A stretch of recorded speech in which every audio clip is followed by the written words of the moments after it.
Hello everybody, welcome to today's reading through the Bible in 365. Today we are going to be focusing on Deuteronomy chapters 3 and 4, and then Mark chapter 10 verses 32 to 52. We're getting started in Deuteronomy with chapter 3.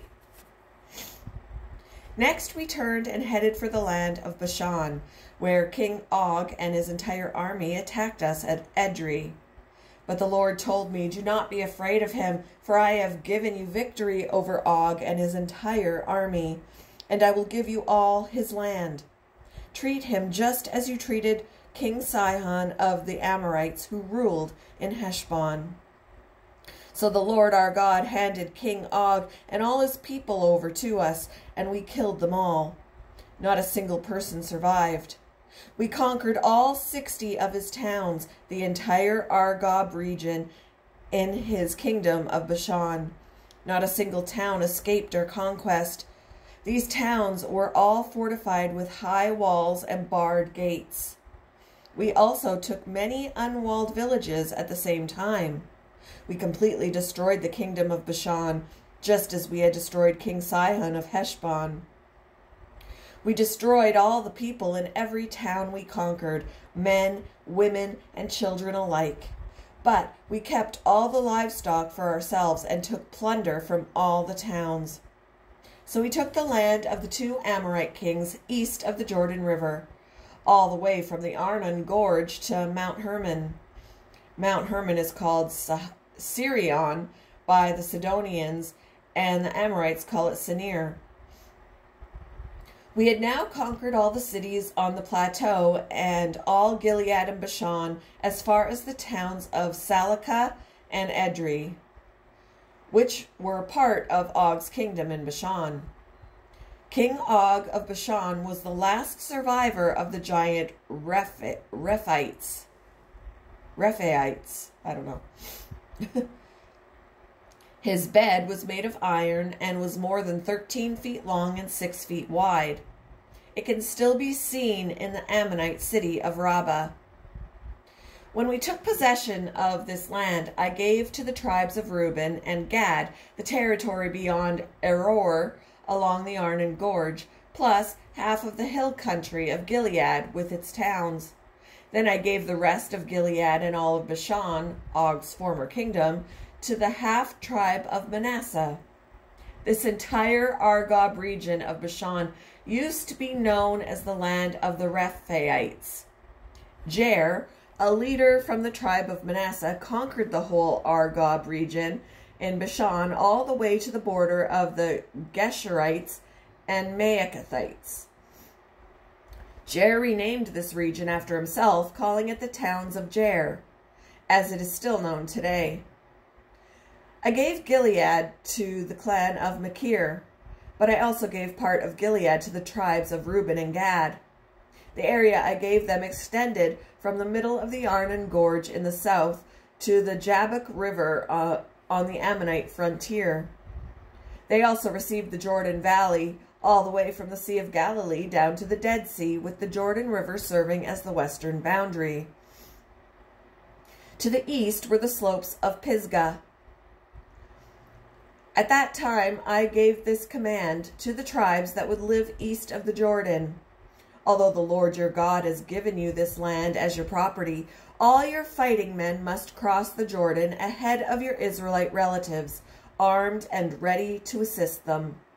Your wives, children, and numerous livestock, however, may stay behind in the towns I have given you.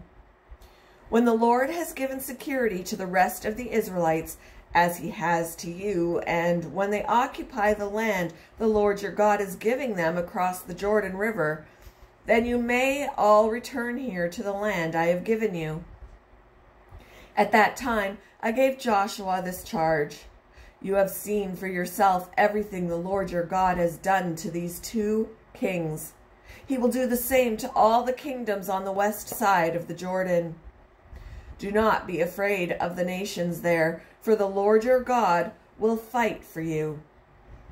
At that time I pleaded with the Lord and said, O sovereign Lord, You have only begun to show your greatness and the strength of your hand to me, your servant. Is there any God in heaven or on earth who can perform such great and mighty deeds as you do? Please let me cross the Jordan to see the wonderful land on the other side, the beautiful hill country and the Lebanon mountains. But the Lord was angry with me because of you, and he would not listen to me. That's enough, he declared. Speak of it no more.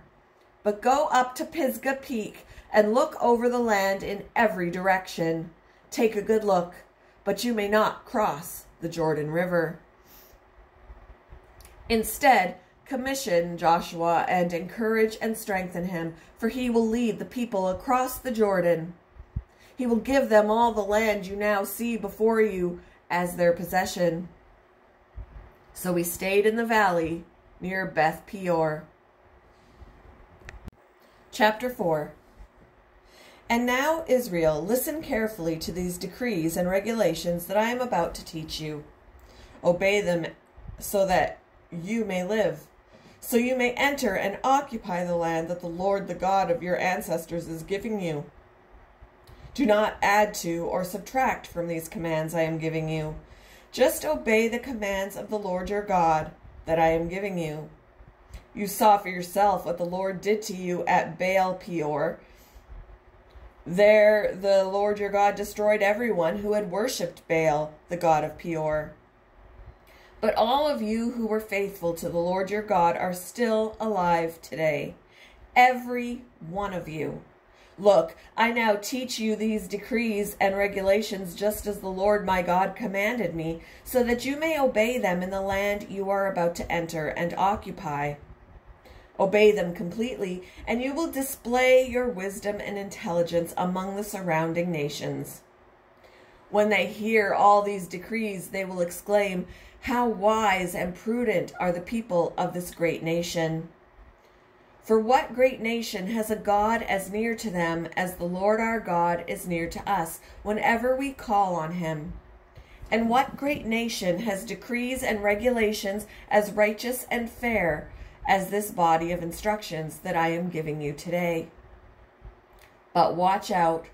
Be careful never to forget what you yourself have seen. Do not let these memories escape from your mind as long as you live, and be sure to pass them on to your children and grandchildren. Never forget the day when you stood before the Lord your God at Mount Sinai, where he told me, "Summon the people before me, and I will personally instruct them. Then they will learn to fear me as long as they live, and they will teach their children to fear me also." You came near and stood at the foot of the mountain, while flames from the mountain shot into the sky. The mountain was shrouded in black clouds and deep darkness, and the Lord spoke to you from the heart of the fire. You heard the sound of his words, but didn't see his form. There was only a voice. He proclaimed his covenant, the 10 Commandments, which he commanded you to keep, and which he wrote on 2 stone tablets. It was at that time that the Lord commanded me to teach you his decrees and regulations, so you would obey them in the land you are about to enter and occupy. But be very careful. You did not see the Lord's form on the day he spoke to you from the heart of the fire at Mount Sinai. So do not corrupt yourselves by making an idol in any form, whether of a man or a woman, an animal on the ground, a bird in the sky, a small animal that scurries along the ground, or a fish in the deepest sea. And when you look up into the sky and see the sun, moon, and stars, all the forces of heaven, don't be seduced into worshiping them. The Lord your God gave them all to the peoples of the earth. Remember that the Lord rescued you from the iron smelting furnace of Egypt in order to make you his very own people and his special possession, which is what you are today. But the Lord was angry with me because of you. He vowed that I would not cross the Jordan River into the good land the Lord your God is giving you as your special possession. You will cross the Jordan to occupy the land, but I will not. Instead, I will die here on the east side of the river. So be careful not to break the covenant the Lord your God has made with you. Do not make idols of any shape or form, for the Lord your God has forbidden this. The Lord your God is a devouring fire. He is a jealous God. In the future, when you have children and grandchildren and have lived in the land a long time, do not corrupt yourselves by making idols of any kind. This is evil in the sight of the Lord your God and will arouse his anger. Today I call on heaven and earth as witnesses against you. If you break my covenant, you will quickly disappear from the land you are crossing the Jordan to occupy. You will live there only a short time, then you will be utterly destroyed. For the Lord will scatter you among the nations where only a few of you will survive. There, in a foreign land, you will worship idols made from wood and stone, gods that neither see nor hear nor eat nor smell. But from there you will search again for the Lord your God. And if you search for him with all your heart and soul, you will find him. In the distant future, when you are suffering all these things, you will finally return to the Lord your God and listen to what he tells you. For the Lord your God is a merciful God. He will not abandon you or destroy you or forget the solemn covenant he made with your ancestors. Now search all of history, from the time God created people on the earth until now, and search from one end of the heavens to the other. Has anything as great as this ever been seen or heard before? Has any nation ever heard the voice of God speaking from fire, as you did, and survived? Has any other God dared to take a nation for himself out of another nation by means of trials, miraculous signs, wonders, war, a strong hand, a powerful arm, and terrifying acts? Yet that is what the Lord your God did for you in Egypt, right before your eyes. He showed you these things so you would know that the Lord is God and there is no other. He let you hear his voice from heaven, so he could instruct you. He let you see his great fire here on earth so he could speak to you from it. Because he loved your ancestors, he chose to bless their descendants, and he personally brought you out of Egypt with a great display of power. He drove out nations far greater than you, so he could bring you in and give you their land as your special possession, as it is today. So remember this and keep it firmly in mind. The Lord is God both in heaven and on earth, and there is no other. If you obey all the decrees and commands I am giving you today, all will be well with you and your children. I am giving you these instructions so you will enjoy a long life in the land the Lord your God is giving you for all time. Then Moses set apart 3 cities of refuge east of the Jordan River. Anyone who killed another person unintentionally without previous hostility could flee there to live in safety. These were the cities: Bezer on the wilderness plateau for the tribe of Reuben, Ramoth in Gilead for the tribe of Gad, Golan in Bashan for the tribe of Manasseh. This is the body of instruction that Moses presented to the Israelites. These are the laws, decrees, and regulations that Moses gave to the people of Israel when they left Egypt and as they camped in the valley near Beth Peor east of the Jordan River. This land was formerly occupied by the Amorites under King Sihon, who ruled from Heshbon. But Moses and the Israelites destroyed him and his people when they came from Egypt. Israel took possession of his land and that of King Og of Bashan, the 2 Amorite kings east of the Jordan. So Israel conquered the entire area from Aroer at the edge of the Arnon Gorge all the way to Mount Sirion, also called Mount Hermon. And they conquered the eastern bank of the Jordan River as far south as the Dead Sea, below the slopes of Pisgah. Moving on to Mark chapter 10, verses 32 to 52. They were now on the way up to Jerusalem, and Jesus was walking ahead of them. The disciples were filled with awe, and the people following behind were overwhelmed with fear. Taking the 12 disciples aside, Jesus once more began to describe everything that was about to happen to him. "Listen," he said, "we're going up to Jerusalem, where the Son of Man will be betrayed to the leading priests and the teachers of religious law. They will sentence him to die and hand him over to the Romans. They will mock him, spit on him, flog him with a whip, and kill him. But after 3 days he will rise again." Then James and John, the sons of Zebedee, came over and spoke to him. "Teacher," they said, "we want you to do us a favor." "What is your request?" he asked. They replied, "When you sit on your glorious throne, we want to sit in places of honor next to you, one on your right and the other on your left." But Jesus said to them, "You don't know what you are asking.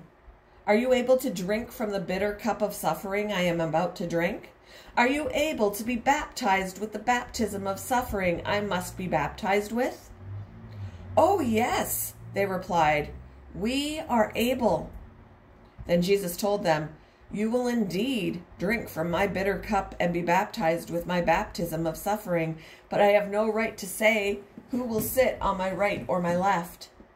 God has prepared those places for the ones he has chosen."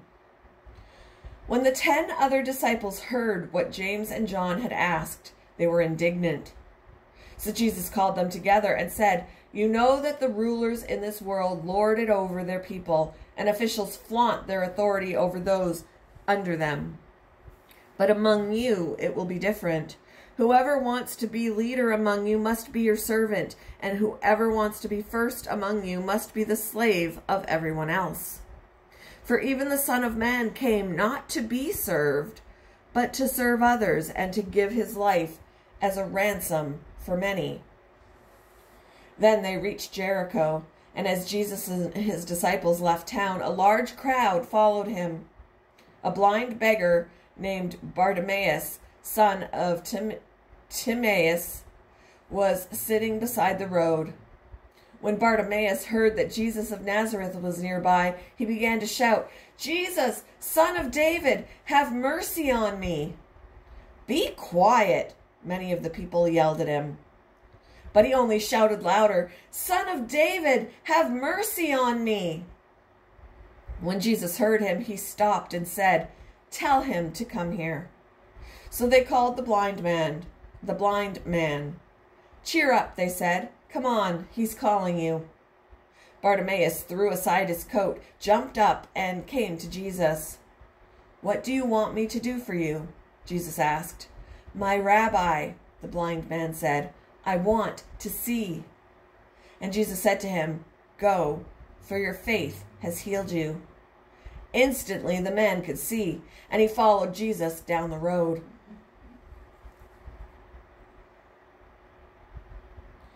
Thank you for joining me for today's reading through the Bible in 365. I hope you all have a wonderful Tuesday, and I will see you in the next one, guys. Bye.